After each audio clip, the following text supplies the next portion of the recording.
Sir sir ତୁମେ ପକେଟରେ କଦଳୀ ନ ରଖିକି ସେଠି କଦଳୀ ରଖିଛ କେନେ? ମୁଁ ଭାବିନି କଦଳୀଟା ସେଠି ଅଛି ବୋଲି ହାତ ମାରିକି ଟାଣି ଆଣୁଥିଲି, ତମେ ଚିଲେଇ ଦେଲ। ସେଟା ଆକ୍ଚୁଆଲି କ'ଣ? ୟୁମା ଆଲୋ, ସେଇଟା ତୁମ ପର୍ସନାଲ କଦଳୀ ଏତେ ବଡ଼?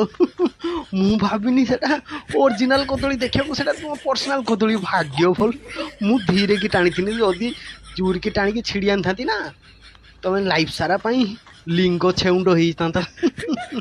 ବଞ୍ଚିଗଲ ବଞ୍ଚିଗଲ। 2-3ଟା କାନ୍ଧର ଚଢ଼ି ପିନ୍ଧିକି ଆସିବ କାଲିକି, ନହେଲେ ବାହାରକୁ ଯେମିତି ତୁମ କଦଳୀଟା ଭିଜିବିଲ୍ ହେଉଛି। ମୁଁ ଗୋଟେ ଭଦ୍ର ଘରର ସିମ୍ପାଞ୍ଜି ବିନିକି ତୁମ କଦଳୀକୁ ଧୀରେ ଟାଣିକି ଛାଡ଼ିଦେନି। ମାନେ ଆଉ କେହି ସିମ୍ପାଞ୍ଜି ଯଦି ହବ ଡାଇରେକ୍ଟ ଛିଡ଼ି ଆଣିକି ପାଟର ପୁରେଇ ଦେବ। ଜୀବନ ସାରା ତୁମେ ଲିଙ୍ଗ ଛେଉଣ୍ଡ ହେଇକି ବୁଲିବ। ଯାଅ ଯାଅ ଯାଅ।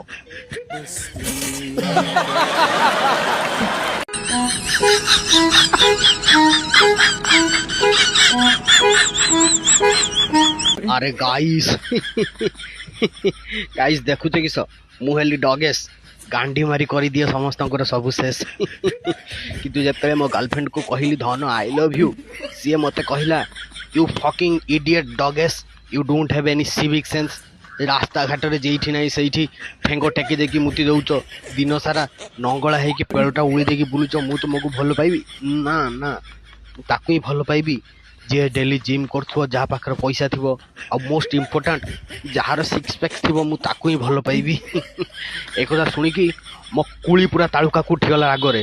ସେଇପାଇଁ ଆଜିଠୁ ମୁଁ ଜିମ୍ କରୁଛି, ଆଉ ଜିମ୍ କରିକି ସିକ୍ସ ପ୍ୟାକ୍ ଏମିତି ବନେଇବି, ସେ ସିକ୍ସ ପ୍ୟାକ୍ ଦେଖିକି ସିଏ ତ ସିଏ, ତା ଭଉଣୀ, ତା ମାଉସୀ, ତା ମା ବି ପଟେଇବ, ଆଉ ତା ମାଆକୁ ବି ପଟିକି ମୁଁ ତା ସହିତ ଘର୍ଷଣ